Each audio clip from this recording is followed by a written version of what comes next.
The whole point in learning differential equations is that eventually we want to model real physical systems. I know everything we've done so far has really just been a toolkit of being able to solve them, but the whole reason is that because differential equations can describe a lot of systems, and then we can actually model them that way.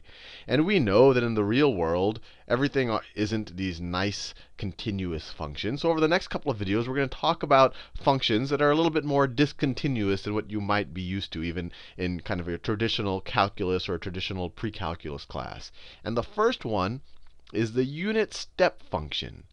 Let's write it as u, and they'll put a little subscript c here of t. And it's defined as when t is, let me put it this way. It's defined as 0 when t is less than whatever subscript I put here, when t is less than c. And it's defined as 1, that's why we call it the unit step function, when t is greater than or equal to c. And if I had to graph this, you could graph it as well, but it's not too difficult to graph. Let me draw my x-axis right here. I'll do a little thicker line. That's my x-axis right there. This is my y-axis. Y-axis right there.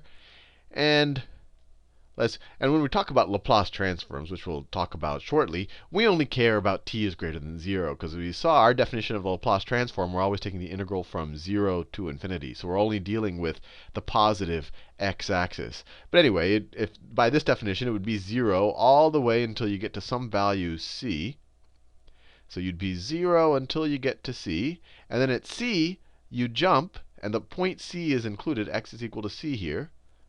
So it's included. So I'll put a dot there because it's greater than or equal to c. You're at 1. So this is 1 right here. And then you go forward for all of time. And you're like, Sal, you just said that differential equations, we're going to model things. Why is this type of a function useful? Well, in the real world, sometimes you do have something that essentially jolts something, that moves it from this position to that position. And obviously, nothing can move it immediately like this, but you might have some system, it could be an electrical system or a mechanical system, where maybe the behavior looks something like this, where it's, maybe it moves it like that or something. And this function is a pretty good analytic approximation for some type of real world behavior like this, when something just gets moved.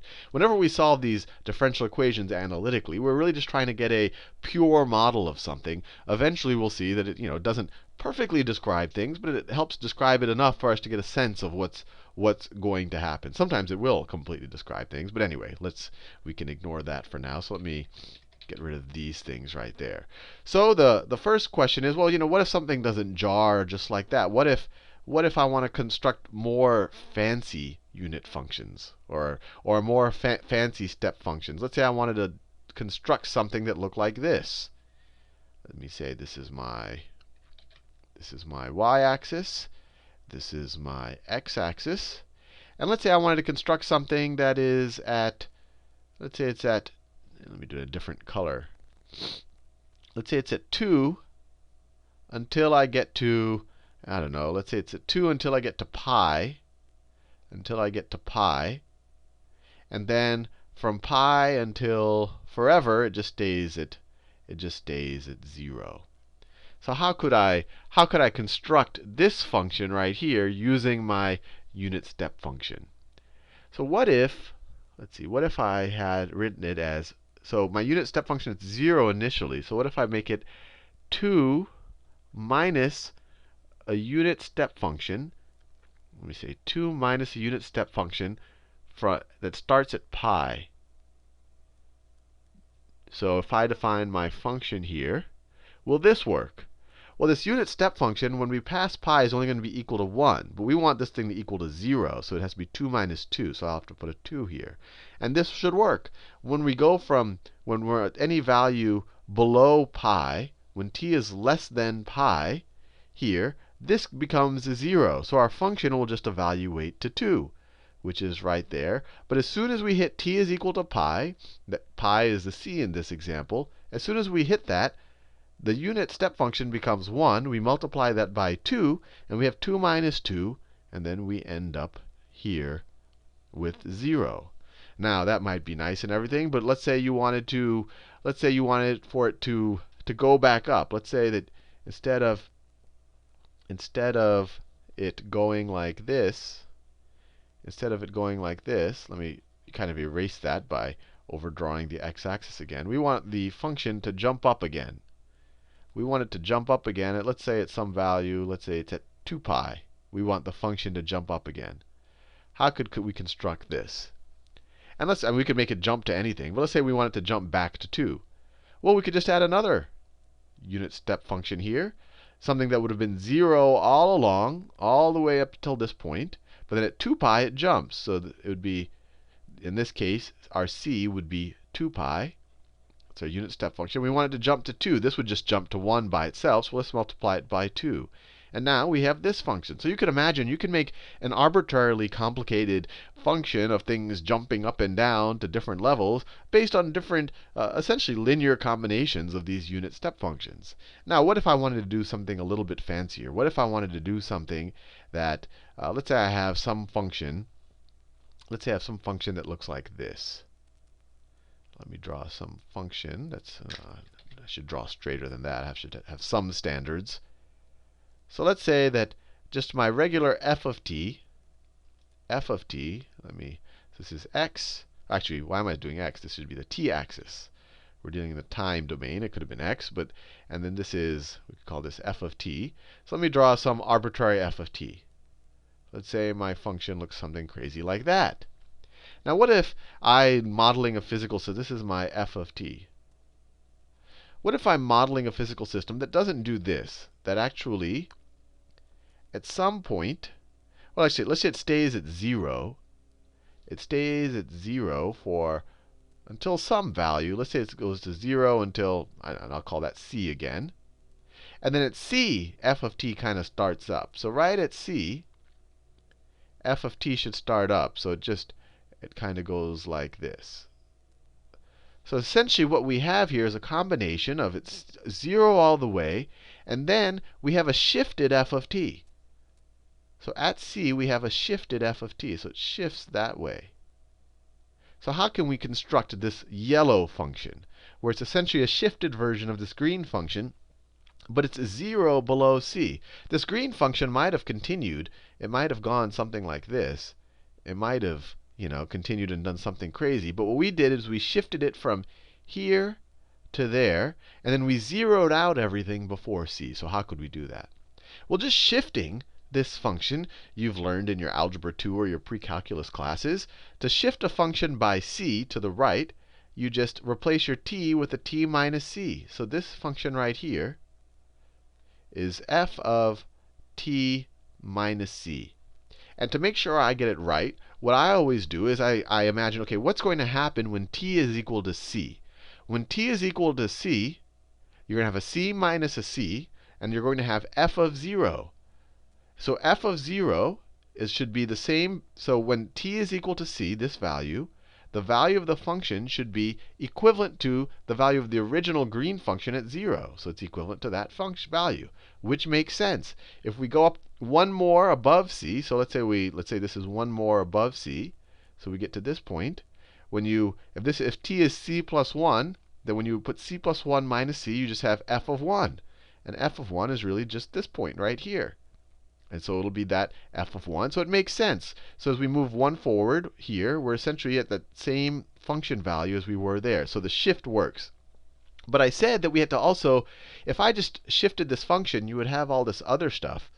Because you would have had all this other stuff when the function was back here still going on, right? The function, I'll draw it lightly, it would still continue. But I said I wanted to zero out this function before we reach c. So how can I zero out that function?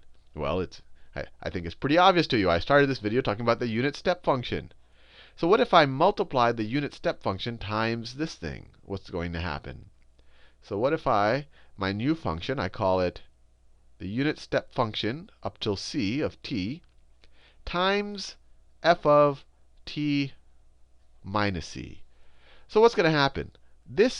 Until we get to c, right, the unit step function is 0 when it's less than c.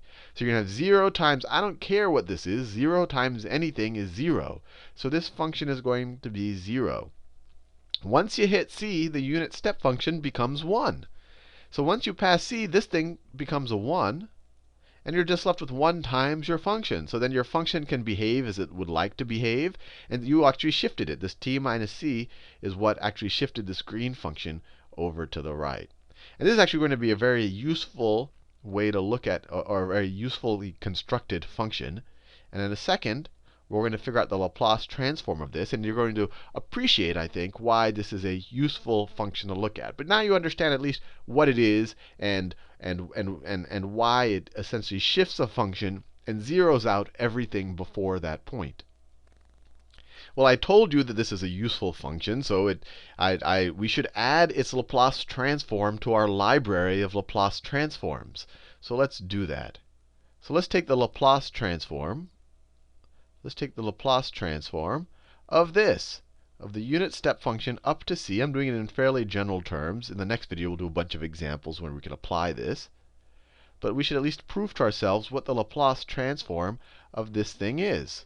Well, the Laplace transform of anything, or our definition of it so far, is the integral from 0 to infinity of e to the minus st times our function. So our function in this case is the unit step function, u sub c of t, times f of t minus c dt. And this seems very general. It seems very hard to evaluate this integral at first. But maybe we can make some form of a substitution to get it into a term that we can appreciate. So let's make a substitution here. Let me pick a nice variable to work with. I don't know. We're not using an x anywhere. So might as well use an x. That's the most fun variable to work with.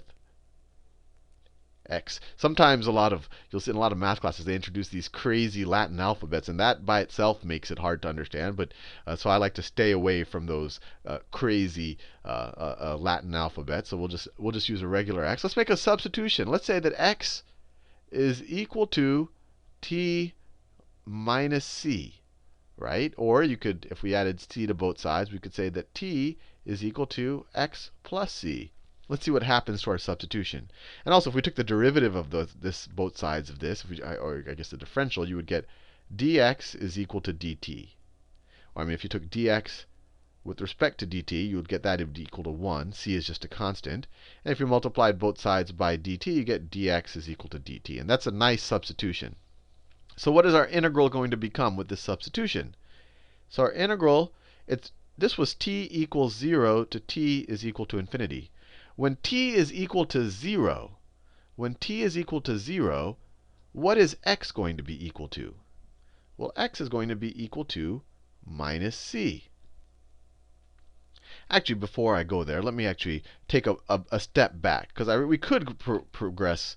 We could go in this direction, but we could actually simplify it more before we do that. Let's go back to our original integral before we even made our substitution. If we're taking the integral from 0 to infinity of this thing, we already said, what does this integral look like? Or what does this function look like? It's 0. We have this unit step function sitting right here. We have the unit step function sitting right there. So this whole expression is going to be 0 until we get to c. Right? This whole thing, by definition, this unit step function is 0 until we get to c. So everything's going to be zeroed out until we get to c. So we could essentially say, we don't have to take the integral from t equals 0 to t equals infinity. We could take the integral. Let me write it here. We could take the, I'll just use that old integral sign.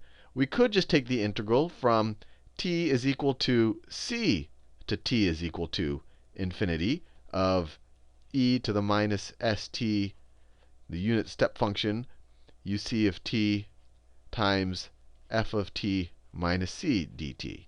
In fact, at this point, this unit step function is it has no use anymore. Because before t is equal to c, it's 0. And now that we're only worried about values above c, it's equal to 1. So it equals 1 in this context. I want to make that very clear to you. What did I do just here? I changed our bottom boundary from 0 to c. And I think you might realize why I did it when I was working with the substitution, because this will simplify things if we do this ahead of time.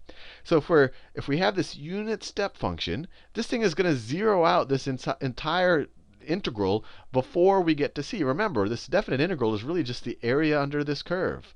right, of this whole function, of the unit step function times all of this stuff. All of this stuff, when we multiply it, it's going to be 0 until we get to some value c. And then above c, it's going to be e to the minus st times f of t minus c. So it's going to start doing all this crazy stuff. So if we want to take essentially find the area under this curve, we can ignore all the stuff that happens before c. So instead of going from t equals 0 to infinity, we can go from t is equal to c to infinity, because there was no area before t was equal to c. So that's all I did here. And then the other thing I said is that the unit step function, it's going to be 1 over this entire range of potential t values. So we can just kind of ignore it, right? It's just going to be 1 this entire time. So our integral simplifies to the definite integral from t is equal to c to t is equal to infinity of e to the minus st times f of t minus c dt. And this will simplify it a good bit. I was going down the other road when I did the substitution first, which would have worked, but I think the argument as to why I could have changed the boundaries would have been a harder argument to make. So now that we had this, let's go back and make that substitution, that x is equal to t minus c. So our integral becomes, I'll do it in green, when t is equal to c, what is x? Then x is 0, right? c minus c is 0. When t is equal to infinity, what is x? Well, x is, infinity minus any constant is still going to be an infinity. Or the limit as t approaches infinity, x is still going to be infinity here. And it's the integral of e to the minus s. But now instead of a t, we have the substitution. If we said x is equal to t minus c, then we can just add c to both sides. You get t is equal to x plus c. So you get x plus c there. And then times a function, f of t minus c. But we said t minus c is the same thing as x. And dt is the same thing as dx. Showed you that right there. So we can write this as dx. Now this is starting to look a little bit interesting. So what is this equal to? This is equal to the integral from 0 to infinity. Let me expand this out, of e to the minus sx minus sc times f of x dx. Now what is this equal to? Well, we could factor out an e to the minus sc and bring it outside of the integral, because this has nothing to do with what we're taking the integral with respect to. So let's do that. Let me take this guy out. And maybe just to not confuse you, let me rewrite the whole thing. 0 to infinity. I could rewrite this e term as e. Actually, let me write it this way. I'll do what was already in green, as e to the minus sx times e to the minus sc. Right? Common base. So if I were to multiply these two, I could just add the exponents, which you would get that up there, times f of x d of x. Times f of x d of x. This is a constant term with respect to x, so we can just factor it out. We can just factor this thing out right there. So then you get e to the minus sc times the integral from 0 to infinity of e to the minus sx times f of x dx. Now, what were we doing here the whole time? We were taking the Laplace transform. We were taking the Laplace transform of the unit step function that goes up to c, and then it's 0 up to c, and it's 1 after that, of t times some shifted function, f of t minus c. And now we got that as being equal to this thing. And we made a substitution. We simplified it a little bit. E to the minus sc, times the integral from 0 to infinity of e to the minus sx f of x dx. Now, something about the tablet doesn't work properly right around this period. But this should look interesting to you. What is this? This is the Laplace transform of f of x. Let me write that down. What's the Laplace transform of well, I could write it as f of t or f of x. The Laplace transform of f of t is equal to the integral from 0 to infinity of e to the minus st times f of t dt. I mean, this and this are the exact same thing. We're just using a t here. We're using an x here. No difference. They're just letters. But this is f of t. This is f of t. E to the minus st times f of t dt. I could have also rewritten as the Laplace transform of f of t. I could write this as the integral from 0 to infinity of e to the minus sy times f of y dy. I could do it by anything because this is a definite integral. The y's are going to disappear. And we've seen that. All you're left with is a function of s. This ends up being some capital, we could write some capital function of s. So this is interesting. This is a Laplace transform of f of t times some scaling factor. And that's what we set out to show. So we can now show that the Laplace transform of the unit step function times some function t minus c is equal to this function right here, e to the minus sc, where this c is the same as this c right here, times the Laplace transform of f of t, times the Laplace transform, I don't know what's going on with the tablet right there, of f of t.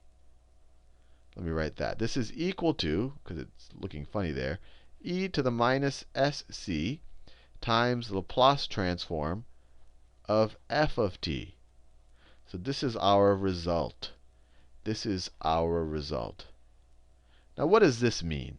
Let's see if we, look at, backfilled it somehow. What does this mean? What can we do with this? Well, let's say we had the Laplace transform. Let's say we wanted to figure out the Laplace transform of the unit step function that starts up at pi of t.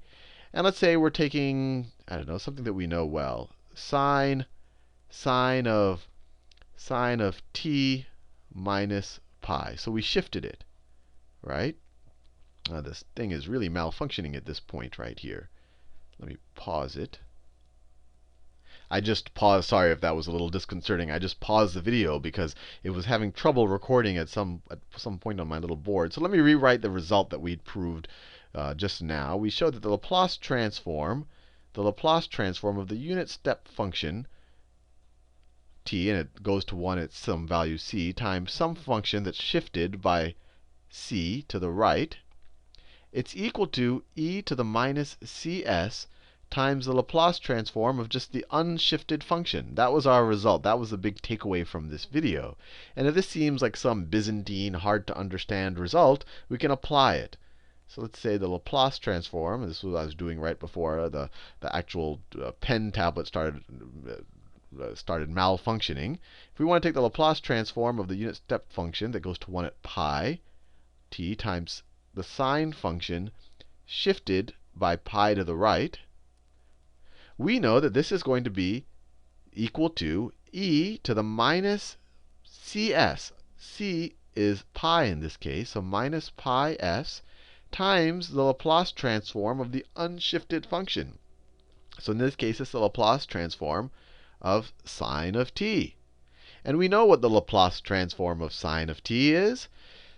It's just 1 over s squared plus 1. So the Laplace transform of this thing here, which before this video seemed like something crazy, we now know is this times this. So it's e to the minus pi s times this, or we could just write it as e to the minus pi s over s squared plus 1. We'll do a couple of more examples of this in the next video, where we go back and forth between the Laplace world and between the s domain and the time domain, and show you how this is a very useful result to take a lot of Laplace transforms and to invert a lot of Laplace